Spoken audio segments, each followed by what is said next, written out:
네, 안녕하세요. 이번 시간에는 인공신경망의 학습 원리에 대해서 말씀드리도록 하겠습니다. 먼저 첫 번째로 말씀드릴 내용은 인공신경망에서 오차를 구하는 방법에 대해서 말씀을 드리려고 해요. 자, 그러면 여기에서 제가 오차 구하기를 말씀드리는 이유가 무엇이냐면 우리가 어떤 인공신경망을 하나 설계를 한 다음에 얘를 학습을 시켰어요. 학습을 시킨 결과가 정답이면 좋겠지만 정답이 아니면 어떻게 해야 될까요? 그렇죠.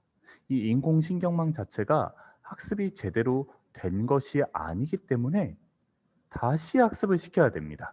그죠?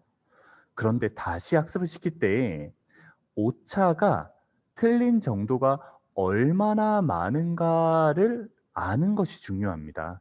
이 인공신경망은 오차가 적다, 조금 적다, 많이 적다, 아주 많이 적다, 아니면 오차가 별로 없다, 성능이 좋다, 성능이 아주 좋다. 이런 식으로 우리가 오차를 구해야만이 다음번에 다시 학습을 시킬 때 제대로 학습을 시킬 수가 있습니다. 그래서 지금부터 오차를 어떤 식으로 구하는지에 대해서 한번 말씀을 드릴 거고요. 여러 사례를 들어서 말씀을 드릴게요. 왜냐하면 오차를 구할 때 인공지능, 인공신경망이 어떤 목적으로 만들어졌는지에 따라서 오차 구하는 방법이 조금씩 달라요. 자, 그래서 사례를 들어서 한번 말씀을 드리도록 하겠습니다. 첫 번째 사례는 남자와 여자를 구별하는 인공지능입니다. 자, 이 사람이 남자일까, 여자일까 구분하는 건데요. 남자일까, 여자일까 구분하는 것은 두 개 중에 하나로 구분하는 거죠. 자, 그러면 이런 문제를 이진 분류 문제라고 합니다. 자, 우리가 지금부터 오차를 구하는 거예요. 자, 한번 볼게요. 자, 이때 오차, 자, 이 사람은 남자죠. 근데 인공신경망이 이 사람은 남자다라고 했어요. 자, 그러면 오차는 몇일까요? 그렇죠. 0이 되겠죠. 왜냐하면 틀린 게 없으니까. 예측값의 결과값이 맞다면 오차를 0으로 계산하면 됩니다. 하지만 이 사람은 여자인데 인공신경망이 남자라고 말을 했어요. 자, 그러면 오차를 어떻게 해야 될까요? 그렇죠. 오차값이 발생하도록 계산을 해야 됩니다. 이렇게 이진 분류 문제에서는 맞으면 오차는 없고요. 틀리다면 오차를 많이 나도록 해서 계산을 하는 것이 바로 이진 분류 문제에서의 오차 계산 방법입니다. 그럼 이제 두 번째 사례를 한번 볼게요. 나이대를 예측하는 인공지능 모델입니다. 자, 이 사람은 10대일까, 20대일까, 30대일까, 40대일까, 50대일까, 60대일까? 자, 이거는 여러분 앞에서 본 것과 같은 똑같은 분류 문제이긴 한데요. 조금 다릅니다. 네. 앞에서는 두 개 중에 하나였지만 여기는 여러 개 중에 하나를 선택하는 거예요.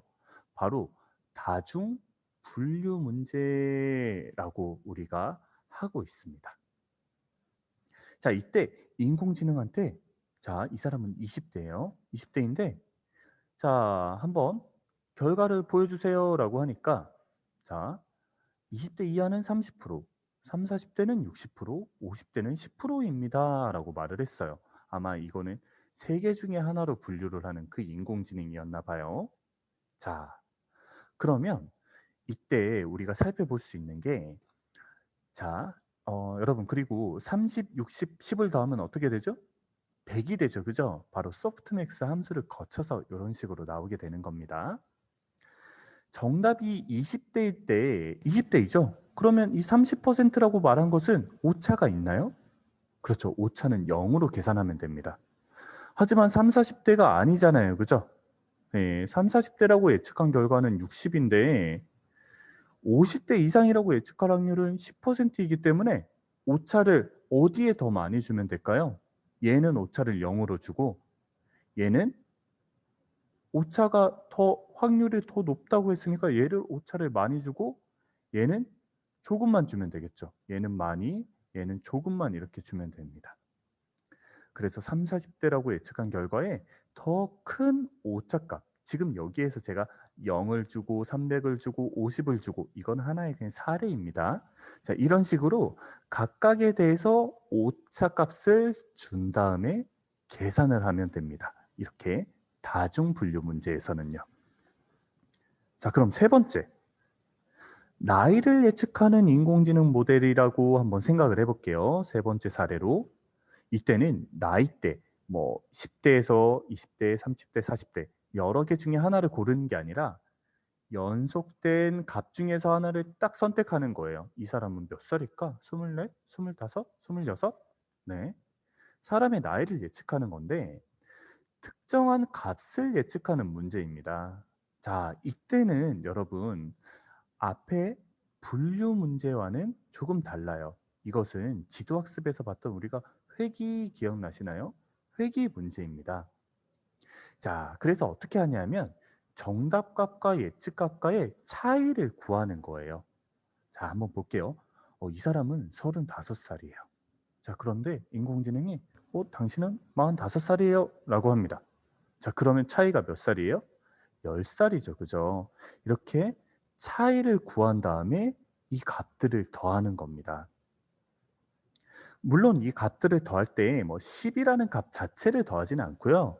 이 10에다가 뭐 제곱을 해서 더한 값을 뭐 루트를 씌운다거나 뭐 여러 가지 방법으로 오차를 구합니다. 네. 이렇게 오차값을 계산한 다음에는 오차값을 한번 인공신경망에다가 데이터를 넣었을 때 오차값을 딱 계산하겠죠. 네, 오차. 네, 오차값을 계산하면 이제 다음번에 학습을 시킬 때는 이 오차값이 커져야 될까요? 작아져야 될까요? 그렇죠. 이 오차값이 줄어들도록 인공지능을 학습을 시키면 되는 겁니다. 그래서 우리가 이 오차값을 구해야 되는 거예요. 오차가 줄어들면 줄어드는 방향으로 학습을 시켜야 되기 때문에 이때 오차가 크면 클수록 잘못 예측하는 거기 때문에 여러 번 학습을 시키면서 이 값을 줄여 나가는 겁니다. 자, 그러면 지금까지는 오차를 어떤 식으로 구하는지에 대해서 말씀을 드렸고요. 오차값을 실제로 그럼 어떻게 줄여 나가는지에 대해서는 다음 시간에 말씀드리도록 하겠습니다.